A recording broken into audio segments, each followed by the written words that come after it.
Hello, I'm your host, Harry Wilkinson, and welcome once again to the Spirit and Wellness Show. Back from my spring break, so we have not had a show in 2 Sundays. So I'm back and ready to get into our exploration of metaphysical and spiritual approaches to the days and weeks events that we experience, whether that information may be coming to you through the prism of the news media, or perhaps the internet or print, or just through conversation with people that you might meet. We are exposed to things that are happening on a broader scale in the world, and often the information we get, particularly from the news media, seems a bit overwhelming, seems a bit negative, seems a bit, how shall we say, depressing. But it needs to be, because the focus of the show and the focus that I have in taking in all of these different sources of information, if you will, is the perspective of spirit, the perspective of metaphysics, which says that we are on the highest level creating all of this. This is a hologram, if you will. If you are a Star Trek fan or have ever watched Star Trek, Star Trek The Next Generation, you know there's a holosuite and a holodeck on board the Enterprise where the characters can experience very realistic renditions of any particular event or situation that they wish to experience. And in a very real sense, that's what's going on here. And when you look at it from that perspective, you can look at these situations, these debates, and look at what is going on around you as a source of growth. What is it we're creating, and how do I use that to take it in and grow and expand spiritually? When we take energy out of things that we perceive to be negative, we change them completely. But often the first step of that is getting away from perceiving anything as being negative or positive. Big step in that direction is to see these things as a dimension, something that we created, something that if it causes you concern or discomfort, you can go into it and find out what that energy is about, take that energy back, and realize that we are one with all that is, that we create these things to help us understand that better, or remember that better. So that's a lot of the focus of our show, and so we look at these events in the world, in the media, and we talk about how we might see them more spiritually, or at least from a higher perspective. So, in the past couple of weeks, of course, when I have not been on the air, we've had quite a bit of concern, quite a bit of activity going on in our politics, in our world. So where to begin? Well, one of the big talking points that has been going on this past week has to do with the continuing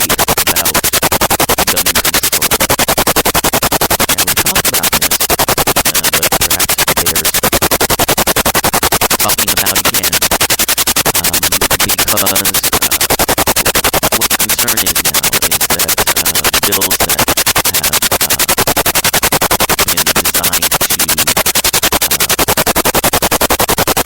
control the buying of them through background checks and so forth have met with very strong resistance from those who believe that any sort of control, any sort of way of keeping guns away from the population is a bad idea. And this is being met with increasing alarm by those who see guns as or the proliferation of weapons, particularly very dangerous automatic weapons. They see this as a dangerous situation where we've already seen many of these things that have happened, such as what happened in Sandy Hook, what happened in Colorado, where these mass shootings have taken place out of nowhere because someone who had a disruptive frame of mind and maybe not a sound mind was able to get a hold of not just a gun, but was able to stockpile assault-style weapons as if they were going into war. That's what assault-style weapons are. They are weapons to fight a war with, basically. And so there's resistance to any kind of control of these weapons, even to background checks of people who want to buy these weapons. Background check is simply a way of finding out who's buying these weapons, why they're buying these weapons. If you're buying an AK-47, the idea is we need to know why you need such a dangerous weapon, and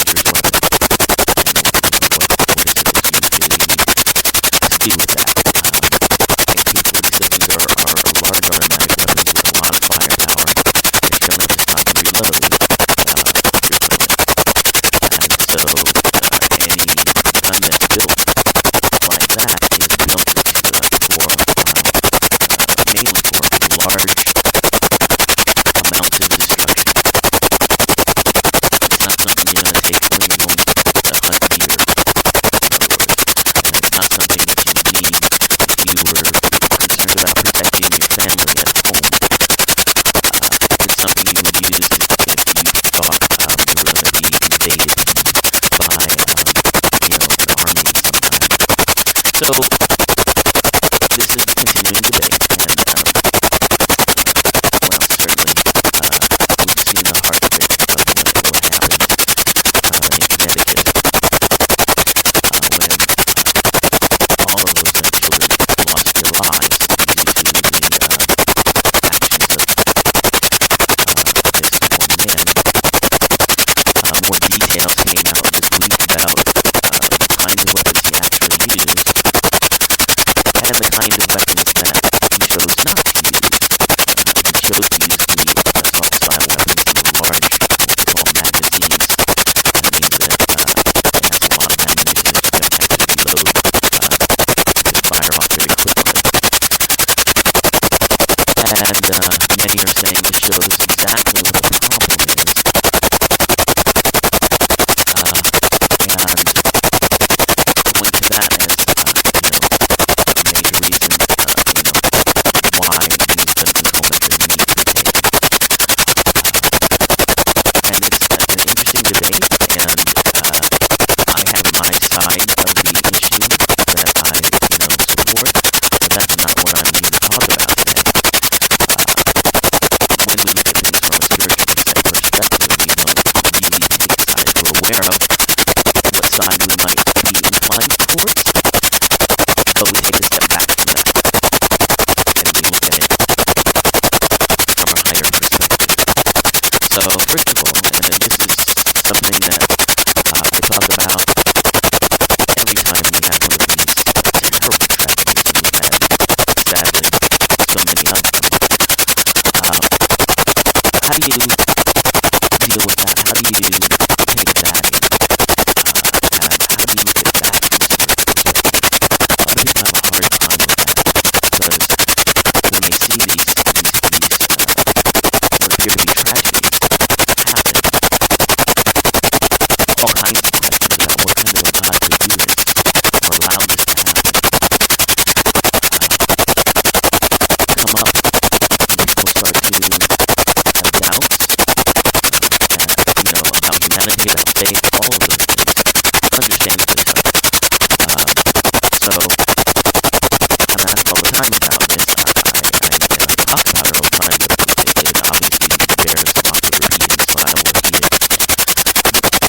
when we have these kinds of events on a large scale that bring a lot of people together in thought, in prayer, in healing, we created it to do just that. Everybody involved in it, even the ones who lost their lives, have created it on, and again, I'm talking on a metaphysical level. We created this situation so that we can grow from it, so that we can learn from it, so that we can reconnect with one another and recognize the truth about ourselves. When people pass in such an unexpected manner, it causes us to re-examine our connections with them. These people came to give us a very special message. These young children, for instance, that were killed, gave us a very special message to learn from, and our guiding our understanding of who and what we are, and what peace is, and that we are at peace.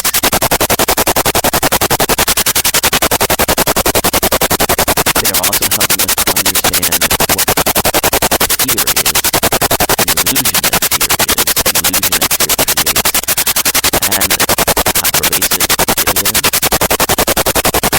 and how we need to move past it. And that's a lot of what this gun debate is about. This is what we're debating in our own selves, is fear, which is what motivates violence, which is what motivates weaponry for self-protection. Fear versus hope, love, if you will. When you understand spiritually that we're connected, when you understand that we don't die even when we lose our physical form, and when you not only really understand that, but you live it, you know it becomes part of your being, then everything changes. Your whole perspective on these things changes. But because we are material beings, we're trying to hold on to our material selves, and guns provide a way to, or we think they provide a way to do that. Using a gun, of course, doesn't protect anybody. You may stop someone from harming you, and that's a good thing. But when you harm them in return, you're also harming yourself. See, because when we are one, I attack you, I'm attacking myself, an aspect of myself. So, when we use guns against one another, we are attacking ourselves. And attack, no matter how it looks, is never justified. There are better ways to deal with these things. So, back to how do we incorporate this spiritually into our lives? I think the gun debate, as I said, represents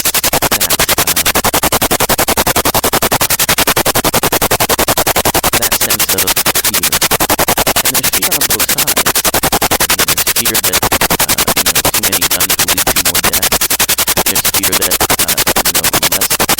On the other side, there's fear that controlled access to guns will be bad for the American public and stop Americans from being able to defend themselves against a tyrannical government that seems to be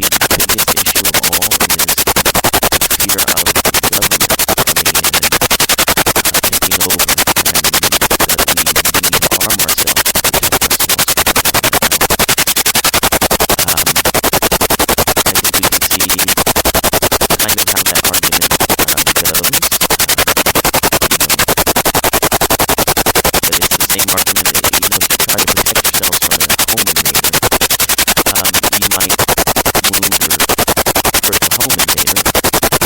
By doing that, you also hurt yourself in a way. But to think that you're going to protect yourself from the United States government if they want to come in, I don't know what it is, they maybe take your guns or take you someplace you don't want to go, or whatever it is. Kind of hard to imagine a scenario where you can even protect yourself from that. Our government is so well armed that they're capable of. So what I'm getting here is a sense of this sort of sorting through old wounds and old fears and working through them. And this is a process that is going to take a long time because there's a lot of old thoughts, there's a lot of old fears. But at least now we're looking at them and coming out. And as we come out, it can be released. You can't release them when they're buried or you're not focusing on them. So I think this is an opportunity that we have to cleanse ourselves of some really scary, really negative, perhaps, or really fear-based beliefs that we have on all sides.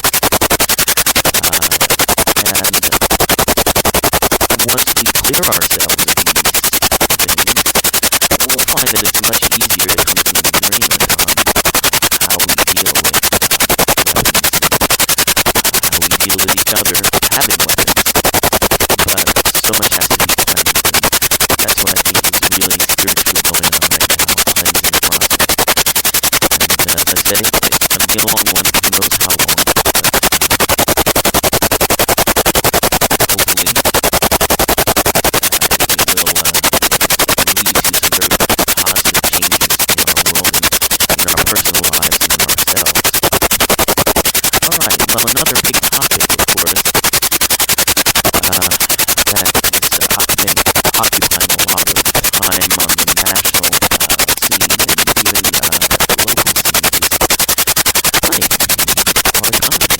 our economy, our indebtedness, our sense of indebtedness to other nations, to ourselves.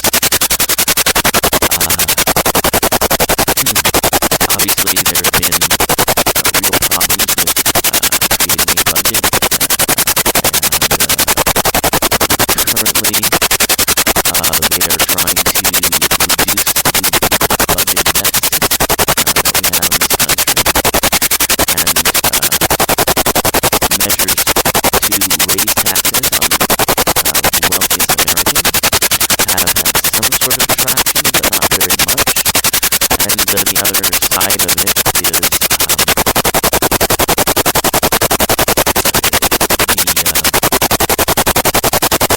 making changes to what they call the social safety net, that's Social Security, Medicare, Medicaid. And so some interesting cuts to Social Security are on the table, causing quite a stir among a lot of people, as are the proposed raising the taxes on wealthier Americans. And so this debate is riling everybody up. And these debates, again, are always about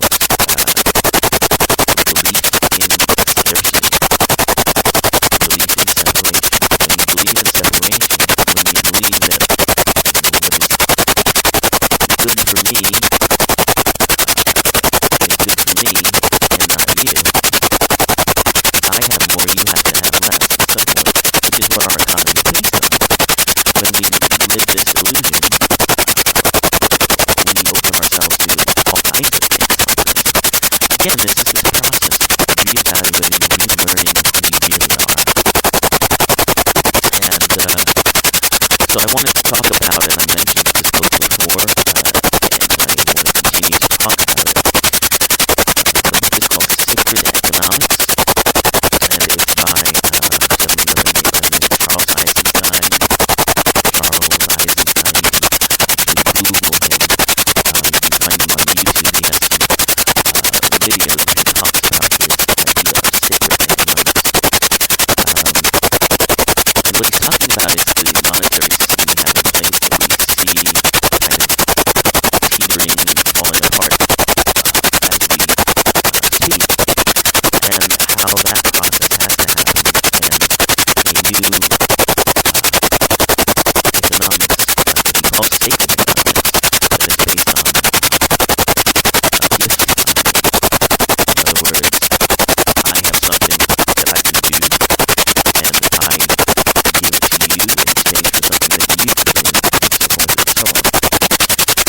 So I wanted to read a little bit of this just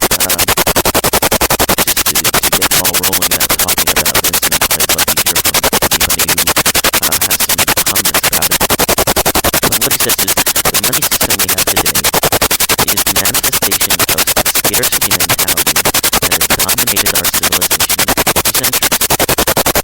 When that mentality changes, the money system will change to embody a new consciousness.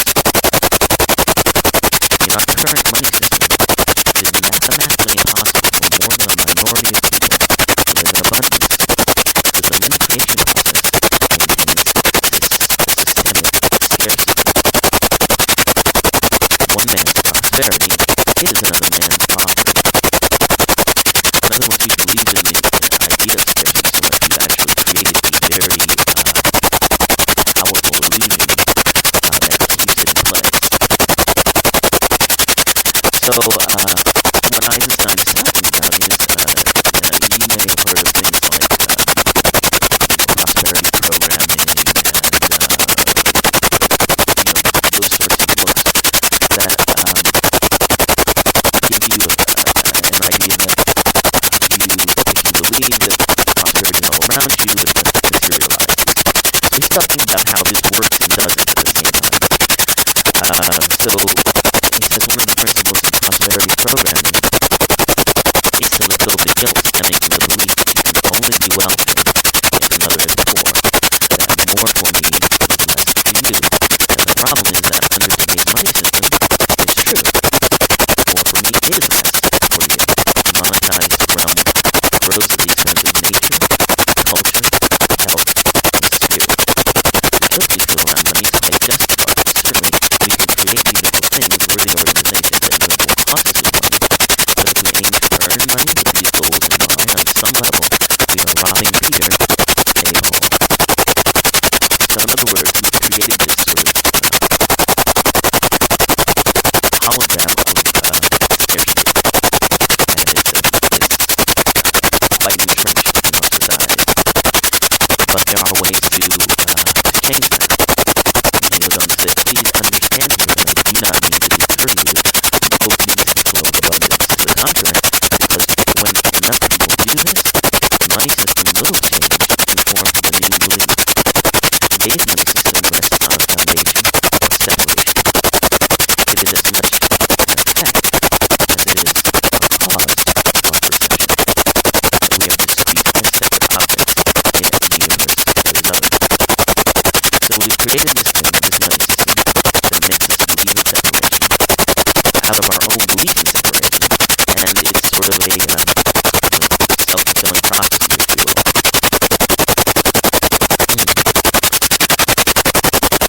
Opening to abundance can only happen when we let go of this idea and open to the richness of our true connectivity, visualizing the optimal part of the illusory.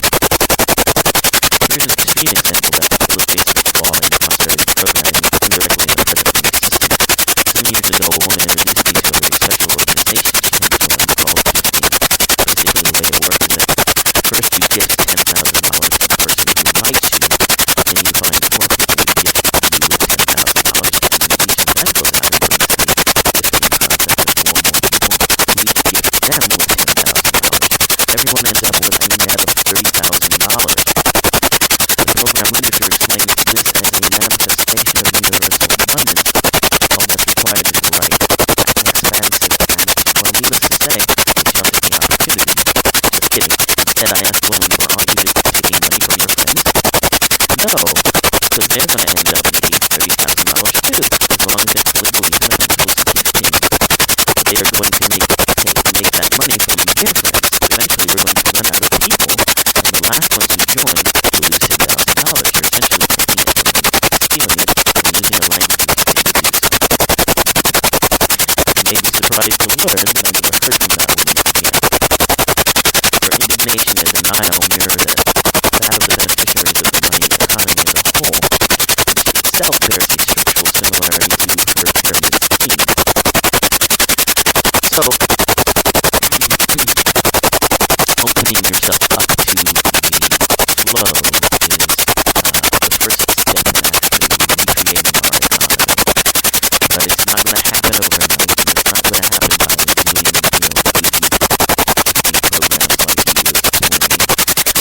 it's going to happen through our own awareness, opening up to our own awareness. It's a process, and it's a process that can be speeded up, but can't be rushed. You can speed it up by focusing more on it and spending more time on it, but you can't